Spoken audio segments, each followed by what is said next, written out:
Welcome to this short video, but extremely important because it contains a realization that I had where it made me, run out the door and scream in the streets because I was so happy I realized this. Why is it that, some fundamental things about guitar playing people don't tell you? And this insight here is so important, it's crazy what it does. So I was really wondering how it was possible to just start in a fast run and then end it, right, in just the right place, and and then launch into another run, or just a tiny little run, right? Play a little bit fast, and then it was just, how do you do that? It's impossible. But then as I analyzed these guys, these top players, I could see suddenly, I realized that they're not playing in time. They're not playing the little triplet patterns, and because that's what we're taught, right? We learn these,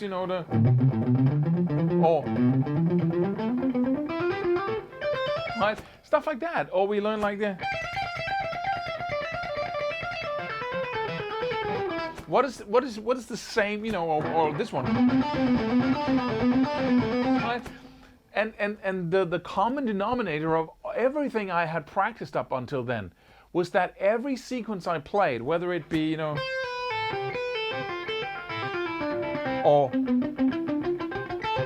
every sequence I played was in time. It was either divisible by 2 or divisible by 3. It was either even or odd. 1, 2, 3, 4, 1, 2, 3, 4, or 1, 2, 3, 1, 2, 3, ba da da da da. Right? That's it. And so that is not anything that you can use. It's simply not what you need in order to improvise fast runs. Because what I also saw suddenly, when I tried to transcribe what these guys did, is that you couldn't fit it on paper. You simply couldn't write it down as, 8 notes or 16 notes or 16 note triplets. It didn't add up. It was like, okay, he plays a lot of fast notes from here to that bar in, until he reaches 2, right? The second quarter note in the 4th bar. And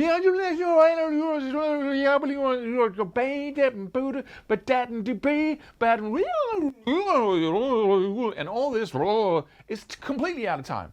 It's just as fast as he could do it, right? Because it's more, once you play that fast, it's more like a snake through the air, right? It's like this thing. It's not like you recognize every note. So, and that sounds wild. It sounds true rock and roll, right? It was really cool. But I just realized that then I tried to apply my sequences, right, to that, and I failed miserably. Because once I started playing, right, stuff like that, and I tried to play it out of time, it sounded like I was playing over a different song. Because when you play in-time sequences, ba-da-da-da-da-da-da-da-da, and you try to apply it to something else, right? Right? Got my metronome here. That's fine if I play triplets, right? 1, 2, 3, 4, or a 16 note, right? Right? That's your run. That's what I thought they were doing, right? But they were not. They were going.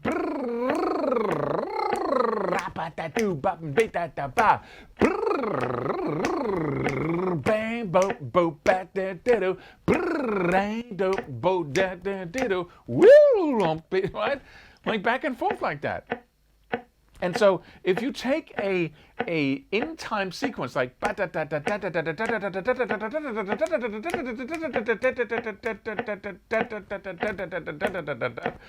3, or triplets, right? 1, 2, 3, 1. Now I'm in time. 1, 2, 3, 1, 2, 3, 1, 2, 3, 1, 2, 3, 1, 2, 3, 1, 2, 3, 1, 2, 3. It sounds like, hey, that guy does not know what he's doing. Because I'm playing something that used to be in time, and you can hear it because it's divided up into. And when you put that on top of something that has a completely different tempo, it sounds really weird, and it doesn't sound nice. It has no use, right?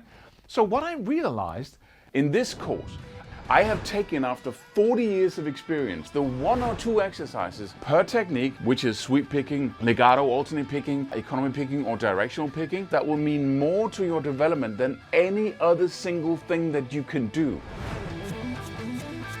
The next thing I realized is that I need to have sequences, groups of notes that are completely weird numbers. like 5 or like 7 or like 9 or 13 before they connect, right? So this here,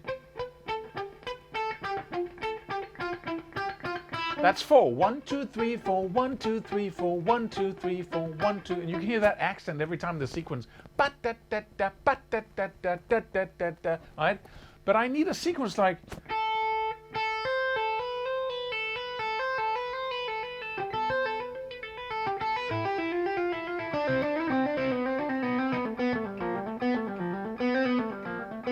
Right? I need a sequence with 5 notes, combine that with a 7-note sequence, combine it with 4 notes, but only once with the 4 notes, or combine it with a 6-tuplet, but only once, because as soon as the ear gets a hang of a 6-tuplet or a triplet or something even, it's gonna mess with the music in the background.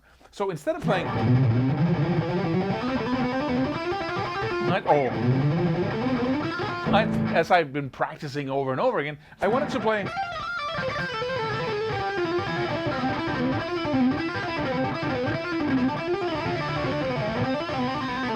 What is the difference, you might ask? This is completely chaos, right?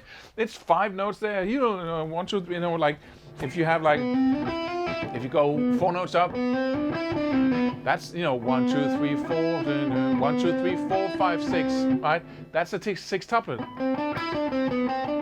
1, 2, 3, 4, 5, 6, 1, 2, 3, 4, 5. If you start speeding that up and play, it's gonna sound weird. But if I then combine it with taking in an extra note, 1, 2, 3, 4, 5, 6, 7, 8, and then back to my 6. Now I have an 8 and a 6 combined.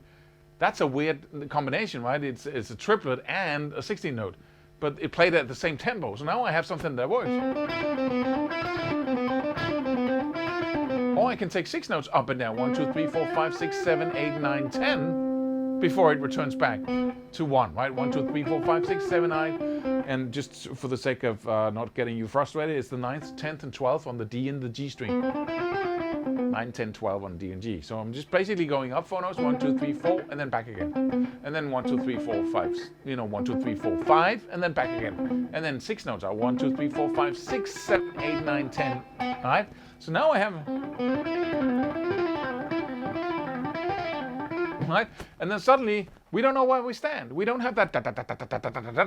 So now I have a tool that I can use to play very fast runs, and you can hear me do that in the videos here. That every single time I do a run, it's completely out of time. There's no relation to the basic beat of the music. It's just very fast notes.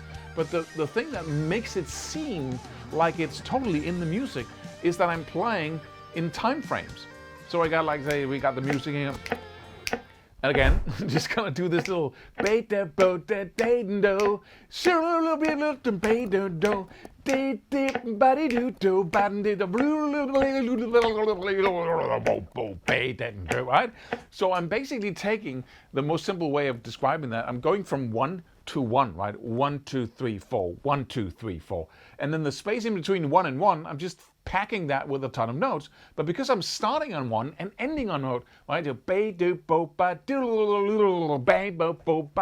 Right? It sounds like it's in the music, right? And it is. But it's free and it's chaotic and it's, and you can then start really influencing the sound of your run by the sequences you use and how you combine them, which is basically the quantum power lick again, right? A little advertisement there as well. But this insight, which is first, when you improvise faster runs, you don't necessarily play in time. Most often you play out of time. There are guitar players out there who plays fast a lot and who's actually out of time 80% of the time in their solos, and you don't even think about it.